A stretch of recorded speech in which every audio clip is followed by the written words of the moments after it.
This is Johnny Nelson, and we are weighing in.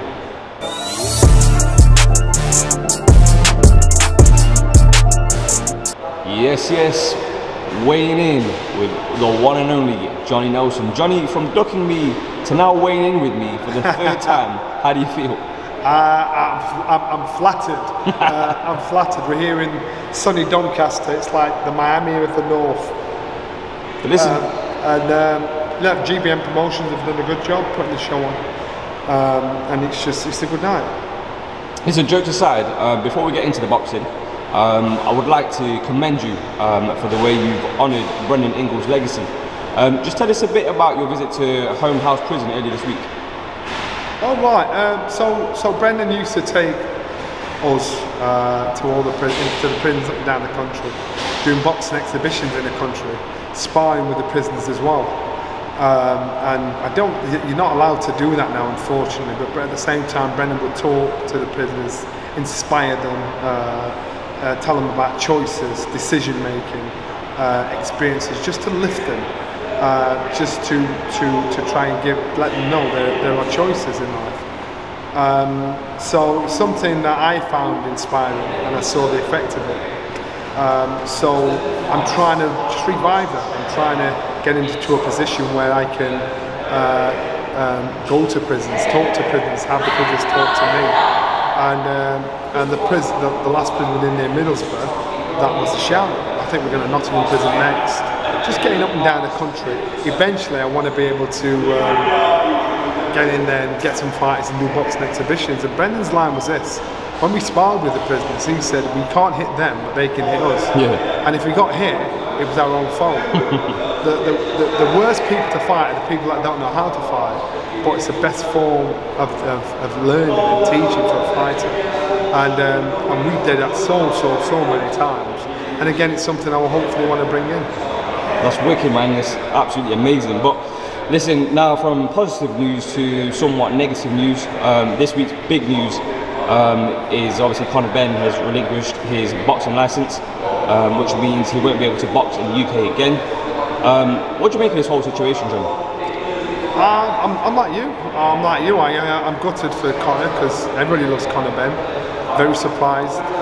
This clouds over Conor's shoulders.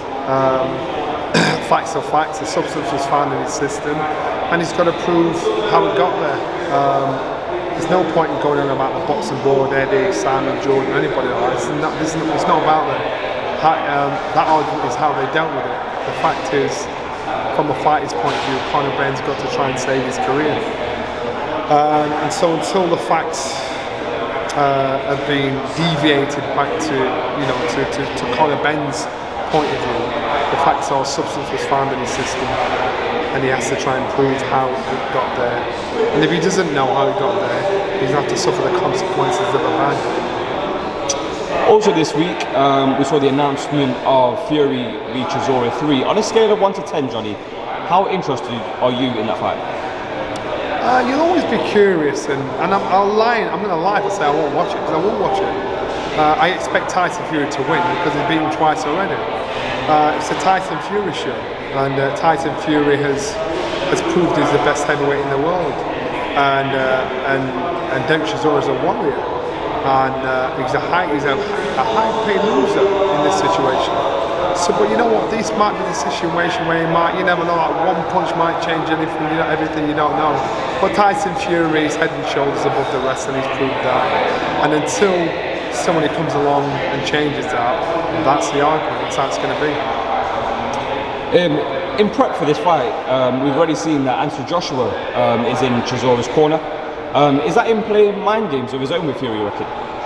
It's actually Joshua not giving a shit about what Tyson Fury says or anybody else says. He's going in the corner with his mate. End of. We can make whatever of it what we want to make of it. I think Anthonyjoshua's past caring about being judged by people like you and I, because he's seeing the good and bad side of human nature. So he's getting on with his life.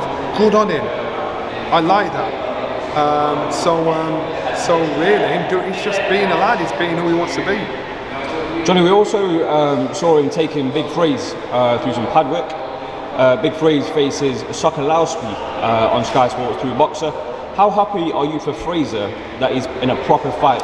I'm very happy for Frazer because he's a frustrated fighter, because he's a very good fighter at a certain age that wants to start making moves and making waves in the heavyweight division. And so this is the kind of fight he needs to do that. He needs these kind of fights because he's a very, very good, underrated fighter that the professional public don't know enough about.